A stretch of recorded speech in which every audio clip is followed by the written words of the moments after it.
Want to use WhatsApp on your computer instead of your phone, but not sure how? We're here to help. I'm Jessica, and in this video, I'll show you how to use WhatsApp Web. Now let's get started. To log in to WhatsApp Web on your computer, open your preferred web browser and go to web.whatsapp.com. Then you can scan the QR code using your phone's camera, or instead, click Login with Phone Number. Select your country using the drop-down menu if it hasn't properly selected by default. Then type your phone number into the text box below. Click Next. On your phone, you'll get a WhatsApp notification asking if you want to link your account to a new device.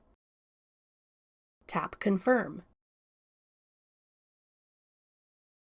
Then enter the code displayed on your computer into your phone to pair your computer to your WhatsApp account.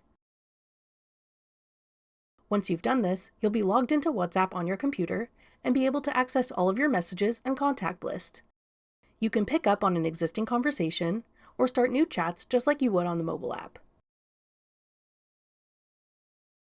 You can even send audio messages and use other tools like event planning, polls, and document sharing. That's all it takes to use WhatsApp Web on your computer. Want to learn more about using WhatsApp? Check out this tutorial next. Click the video on your screen now to watch. Thanks for watching. If you found this video helpful, we'd love it if you'd hit the like button below and subscribe to our channel. We put out great new tech tutorials like this one every day.